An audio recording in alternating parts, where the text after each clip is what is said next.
সুপ্রিয় শিক্ষার্থীবৃন্দ, আসসালামু আলাইকুম। কেমন আছো সবাই? আশা করছি সবাই ভালো আছো, সুস্থ আছো আর নিরাপদে আছো। আলহামদুলিল্লাহ, আমিও ভালো আছি। তো সকলকে অনলাইন ক্লাসে স্বাগত জানাচ্ছি এবং আজকে আমরা যেই লেকচারটি শুরু করতে যাচ্ছি তোমাদের তথ্য প্রযুক্তি এইচএসসির ৩য় অধ্যায়, সংখ্যা পদ্ধতি এবং ডিজিটাল ডিভাইস সম্পর্কে। তো হচ্ছে গিয়ে শুরু করব এবং হচ্ছে গিয়ে শুরু করার আগে যে কথাটা সবসময় বলে থাকি যে অবশ্যই ভিডিওগুলো যদি ভালো লাগে প্রয়োজনীয় বন্ধুদের সাথে শেয়ার করবে এবং চ্যানেলটিকে সাবস্ক্রাইব করে পাশে থাকবে। আশা করছি। তো চলো চলে যাচ্ছে আমরা আমাদের আলোচনায়।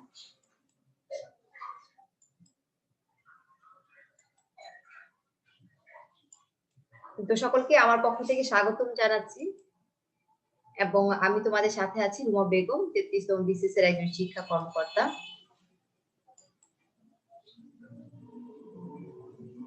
তো সুপ্রিয় শিক্ষার্থীবৃন্দ, যে সংখ্যা পদ্ধতি সম্পর্কে আমরা প্রথমে সংক্ষিপ্ত কোশ্চেনগুলো আমাদের সংখ্যা পদ্ধতি এবং ডিজিটাল ডিভাইসের মধ্যে যে কোশ্চেনগুলো মোটামুটি সংক্ষিপ্ত বা অনুধাবনে আসতে পারে সেই কোশ্চেনগুলো নিয়ে আমরা আলোচনা প্রথমে করব। এরপরে আমরা হচ্ছে কি আমাদের হচ্ছে কি ক্যালকুলেশন টাইপের যে অঙ্কগুলো আছে সেগুলো আমরা পরে আস্তে আস্তে করব। তো আগে আমরা হচ্ছে এই অধ্যায়ের সংক্ষিপ্ত কোশ্চেনগুলো জেনে নিচ্ছি। তো সংখ্যা পদ্ধতি এবং ডিজিটাল ডিভাইসের যে প্রাথমিক যেটা ধারণা যদি আমি তোমাদেরকে দিতে চাই যে আসলে আমাদের বাস্তব জীবনে যে জীবনের হিসাব নিকাশের জন্য সংখ্যা পদ্ধতি কি যে খুবই গুরুত্বপূর্ণ এবং সংখ্যা এটা দেখা যাচ্ছে তোমরা দেখবে যে অনেক আগে থেকে কিন্তু এর প্রচলন হয়ে আসছে মিশরীয় সভ্যতা থেকে বিভিন্ন সভ্যতায় এক একটা বেজ বা এক একটা কি যে তোমার ৬০ ভিত্তিক বা ২০ ভিত্তিক ১০ ভিত্তিক যে এইভাবে কিন্তু বিভিন্নভাবে তোমার কি হয়েছে যে বিভিন্ন সময়ে সংখ্যা পদ্ধতি বিভিন্নভাবে ব্যবহার হয়েছে এবং এখনো কিন্তু তোমার হচ্ছে কি যে একেবারে আদিম সমাজ বা যারা হচ্ছে একেবারে লোক লড়ানো ছেড়ে অন্য জায়গায় থাকে সেখানে কিন্তু দেখা যায় যে কি যে এখনো তাদের সংখ্যা পদ্ধতি সম্পর্কে তেমন ধারণা নেই। তা আমরা যেহেতু বর্তমানে আমাদের গ্লোবালাইজেশন বিশ্বটা হাতের মুঠে চলে আসছে, আমাদেরকে কি করতে হবে, জানতেই হবে সংখ্যা পদ্ধতি সম্পর্কে এবং ডিজিটাল ডিভাইস যেখানে একসময় আমরা একটা কম্পিউটারকে একটা হচ্ছে বিশাল একটা কম্পিউটার একটা জায়গা দখল করে থাকতো, সেখানে আজকে আমরা কি যে অনেক বড় শক্তিশালী একটা ডিজিটাল ডিভাইস অর্থাৎ একটা স্মার্টফোন বা মোবাইলের পকেটে নিয়ে ঘুরে বেড়াচ্ছি যার মধ্যে আমরা সবকিছু করতে পারি। তো চলো আমরা শুরু করছি সংখ্যা পদ্ধতি। যে সংখ্যা পদ্ধতি জিনিসটা তাহলে কি যে কোন সংখ্যাকে লেখা বা প্রকাশের জন্য ব্যবহৃত যে সকল পদ্ধতি আছে সেগুলি হচ্ছে সংখ্যা পদ্ধতি। তো বর্তমান যে অবস্থান আছে যে অবস্থানের উপর ভিত্তি করে বা শুরু থেকে আজ পর্যন্ত সৃষ্ট যে সংখ্যা পদ্ধতি আছে সেগুলোকে প্রধানত দুই ভাগে ভাগ করা হয়ে থাকে, যথা তোমার হচ্ছে নন পজিশনাল বা অস্থানিক সংখ্যা পদ্ধতি এবং পজিশনাল স্থানিক সংখ্যা পদ্ধতি। তো এগুলো আমরা যখন আবার প্রাথমিক ধারণা সংখ্যা পদ্ধতি সম্পর্কে দিব তখন কিন্তু এই বিষয়গুলো আমরা আবার আলোচনা করব যে নন পজিশনালটা কি এবং পজিশনালটা কি। নন পজিশনাল যেমন রোমান সংখ্যা, যেটা আমরা পরে এগুলো আলোচনা করব। একটা হচ্ছে কি যে নন পজিশনাল স্থানের উপর নির্ভর করছে না, আরেকটা হচ্ছে কি পজিশনাল বা স্থানিক সংখ্যা পদ্ধতি। তো এই যে স্থানিক বা পজিশনাল সংখ্যা পদ্ধতি এটা হচ্ছে আবার ৪ প্রকার। এটা ৪ প্রকার। এটা কি বাইনারি, অক্টাল, ডেসিমেল এবং হেক্সাডেসিমেল। আমরা এই সংখ্যা পদ্ধতি কিন্তু এই সংখ্যাগুলো কিভাবে নির্ণয় করতে হয় এই বিষয়গুলোই কিন্তু আমরা পরবর্তীতে ক্যালকুলেশনের মাধ্যমে করব। তাহলে আমরা জেনে নিলাম যে আমাদের সংখ্যা পদ্ধতি বাইনারি, অক্টাল, ডেসিমেল এবং হেক্সাডেসিমেল সংখ্যা পদ্ধতি।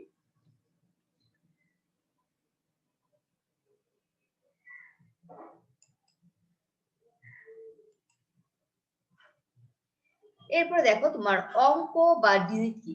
তো অঙ্ক বা ডিজিট আমরা হচ্ছে যে সংখ্যা তৈরির ক্ষুদ্রতম যে প্রতীকগুলো আছে সেগুলি হচ্ছে অঙ্ক।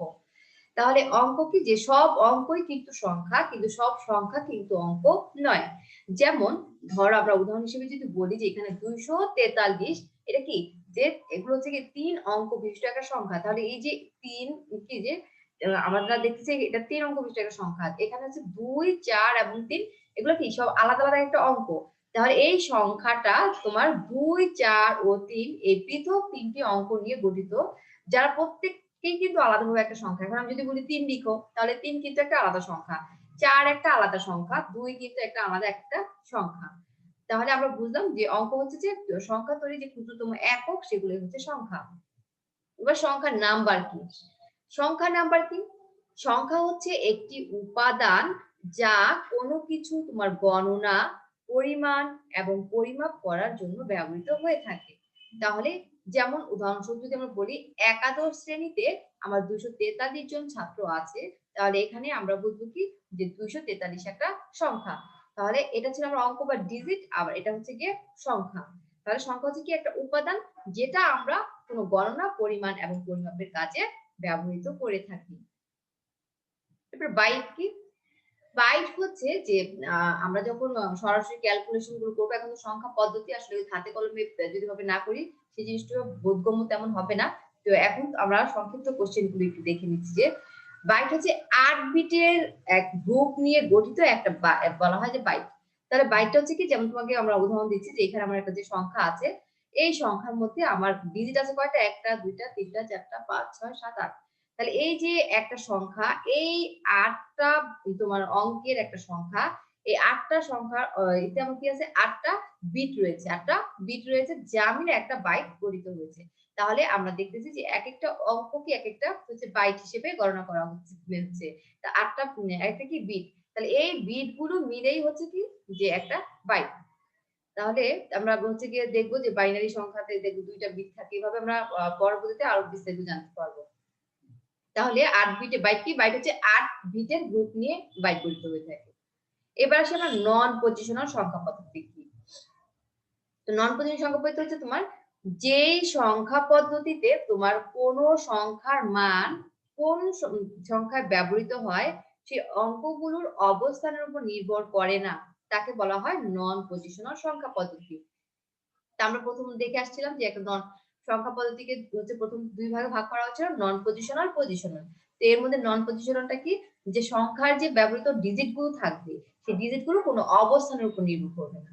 যেমন কি তোমার হচ্ছে এই ক্ষেত্রে যে আমার ব্যবহৃত যে প্রতীক বা অঙ্কগুলো আছে সেগুলোতে পজিশন বা অবস্থান গুরুত্ব পাবে না। ফলে কি হবে, যে এই অঙ্কগুলোতে আমরা সাধারণত যেভাবে স্থানীয় মান গণনা করি, একক, দশক, শতক, তো সেইভাবে কিন্তু কোনো স্থানীয় মান থাকবে না। কোথায়? নন পজিশনাল সংখ্যা পদ্ধতিতে। শুধুমাত্র অঙ্কটির নিজস্ব যে মান আছে সেই মানের উপর ভিত্তি করে তোমার হিসাব নিকাশ করা হয়ে থাকে। যেমন তোমার প্রাচীন যুগে ব্যবহৃত যেমন হায়ারোগ্লিফিক্স সংখ্যা পদ্ধতি একটা নন পজিশনাল সংখ্যা পদ্ধতির উদাহরণ। যেমন রোমান সংখ্যা, রোমান সংখ্যা আমরা 5 ভি এর মতো করে লিখি। তো এটা আমরা যখন আরো বিস্তারিত জানবো, যখন আমরা একটু ধারণা দেবো, এখন সংক্ষিপ্ত কোশ্চেন আমি একটু এগুলো স্কিপ করে যাচ্ছি। পজিশনাল সংখ্যা পদ্ধতি কি? পজিশনাল সংখ্যা পদ্ধতি হচ্ছে যে সংখ্যা পদ্ধতিতে কোন সংখ্যার যে অঙ্কগুলো আছে বা মান আছে সেইগুলো যে সংখ্যায় ব্যবহৃত অঙ্কগুলোর পজিশন বা অবস্থানের উপর নির্ভর করবে, তাকেই বলা হচ্ছে পজিশনাল বা স্থানীয় যেটা সংখ্যা পদ্ধতি। তাহলে অঙ্কগুলোর অবস্থানের উপর ভিত্তি করে এই ধরনের সংখ্যা পদ্ধতিতে মান কিন্তু হিসাব বা নির্ণয় করা হয়ে থাকে। এরপর হচ্ছে বাইনারি সংখ্যা পদ্ধতি। তো বাইনারি সংখ্যা পদ্ধতি কি? এই যে বিআই বাই, এই বাই শব্দের অর্থ হচ্ছে দুই। বাই শব্দের হচ্ছে দুই। তাহলে যেই সংখ্যা পদ্ধতিতে শুধুমাত্র 0 এবং 1, 0 এবং 1 অর্থাৎ 0 এবং 1 এই দুইটি প্রতীক বা চিহ্ন ব্যবহার করা হয় তাকে বাইনারি সংখ্যা প্রতীক কি পদ্ধতি বলে। তো আমরা বাইনারি সংখ্যা পদ্ধতি যেহেতু 0 এবং 1 এই দুটি প্রতীক বা চিহ্ন ব্যবহার করা হয়, তাই আমরা বলবো যে এই বাইনারি সংখ্যার বেজ বা ভিত্তি, বেজ বা ভিত্তি হচ্ছে 2। তাহলে বেজ ও ভিত্তি হচ্ছে কত? 2। এরপরে আছে আমাদের অক্টাল সংখ্যা পদ্ধতি কি। তো অক্টাল সংখ্যা পদ্ধতি হচ্ছে, দেখো যে এই অক্টা শব্দের অর্থ হলো 8। অক্টা শব্দ অর্থ কি? 8। তো যে সংখ্যা পদ্ধতিতে আমার 8টি 0 1 2 3 4 5 6 7 এই 8টি প্রতীক বা চিহ্ন ব্যবহার করা হয় তাকে অক্টাল সংখ্যা পদ্ধতি বলে। তাহলে অক্টাল সংখ্যা পদ্ধতিতে এই 0 থেকে 7 পর্যন্ত মোট কয়টি হলো? 8টি। এই 0 থেকে 7 পর্যন্ত মোট 8টি প্রতীক বা চিহ্ন নিয়ে যাবতীয় যত গাণিতিক কর্মকাণ্ড আছে সেগুলো সম্পাদন করা হয়ে থাকে। আর এই অক্টাল তোমার সংখ্যার বেজ বা ভিত্তি হলো 8। বাইনারি ছিল কত? 2টি ছিল, এজন্য 2। এবং অক্টাল হচ্ছে কি সংখ্যা পদ্ধতি বেজ বা ভিত্তি হলো কত? আমাদের হচ্ছে কি 2। এরপর দেখো ডেসিমেল সংখ্যা কি। তো ডেসিমেল হচ্ছে কি যে ডেসি শব্দের অর্থ হলো 10। ডেসি শব্দের অর্থ কত? 10। যে সংখ্যা পদ্ধতিতে আমার 10টি, কয়টি? 10টি 0 থেকে 9 পর্যন্ত। 0 থেকে 9 পর্যন্ত প্রতীক বা চিহ্ন ব্যবহার করা হয় তাকে বলা হয় ডেসিমেল বা দশমিক। ডেসিমেল বা দশমিক কি সংখ্যা পদ্ধতি। তো এই যে সংখ্যা পদ্ধতি আছে ডেসিমেল সংখ্যা পদ্ধতি 0 থেকে 9 পর্যন্ত মোট কয়টা প্রতীক ব্যবহৃত হচ্ছে? 10টি প্রতীক ব্যবহৃত হচ্ছে। এর জন্য এর বেস বা ভিত্তি হলো 10। এর বেস বা ভিত্তি হলো কত? এর বেস বা ভিত্তি হলো 10। এরপরে দেখো হেক্সাডেসিমেল সংখ্যা পদ্ধতি। হেক্সাডেসিমেল সংখ্যা পদ্ধতিটা কি? যে হেক্সাডেসিমেল শব্দটার দেখো এখানে দুইটি অংশ, হেক্সা এবং ডেসিমেল। তাহলে এই যে একটা হলো কি হেক্সা এবং অর্থাৎ হেক্সা মানে কি 6, যে আমরা দেখেছি যে কি যে পেন্টা হেক্সা, তাই না? তো এরকম হচ্ছে কি এই যে হেক্সা অর্থ হচ্ছে 6, আর অন্যটা হচ্ছে ডেসিমেল অর্থাৎ 10। তাহলে এই যে 6 আর এই 10 এই দুটি মিলে হলো কত? 16। 6 আর 10 কত হলো? 16। তাহলে আমরা বলবো যেই সংখ্যা পদ্ধতিতে 16টি প্রতীক 0 থেকে 9 পর্যন্ত, এই 0 থেকে 9 পর্যন্ত যে হচ্ছে কি এটা দশমিক, আর 6টা A B C D E F. তাহলে হেক্সাডেসিমেল সংখ্যা পদ্ধতিতে আমার প্রতীক হবে কয়টা? 16টা। 10টা হবে 0 থেকে 9 এবং এ বি সি ডি এফ, এই টোটাল আমার কয়টা? টোটাল হচ্ছে 16টা প্রতীক বা চিহ্ন আমরা ব্যবহার করে থাকি। তাহলে এই তোমার চিহ্ন বা প্রতীককে বলা হচ্ছে কি হেক্সাডেসিমেল সংখ্যা পদ্ধতি। তো হেক্সাডেসিমেল সংখ্যা পদ্ধতিতে মোট আমার 16টি প্রতীক বা চিহ্ন ব্যবহার করা হয় বলে এর বেজ হচ্ছে 16। এর বেজ কত? এর বেজ হচ্ছে তোমার 16। তাহলে আমার মনে হয় যে মোটামুটি বুঝতে পারছি, এবং হচ্ছে কি এগুলো হচ্ছে বইয়ে খুব সুন্দর করে দেওয়া আছে, এবং আমরা যখন আবার হচ্ছে ব্যবহারিক অথবা অঙ্কগুলো করে নিব তখন কিন্তু দেখা যাবে বিষয়গুলো কিন্তু খুব সোজা হয়ে গেছে, এবং এর জন্য তোমাদের নিয়মিত ক্লাসগুলো কিন্তু ফলো করতে হবে। তো সুপ্রিয় শিক্ষার্থীবৃন্দ, আজকে আমরা সংক্ষিপ্ত 10টি কোশ্চেন নিয়ে আলোচনা করলাম, এবং এগুলো তোমরা হচ্ছে গিয়ে একটু শুনে আবার বই থেকে পড়ে নিবে, এবং অবশ্যই প্র্যাকটিস করতে হবে, তাহলে কিন্তু তোমরা পারবে ইনশাআল্লাহ। তো আজকে এই পর্যন্ত থাকবে, দেখা হবে পরবর্তী ক্লাসে। আল্লাহ হাফেজ, আসসালামু আলাইকুম।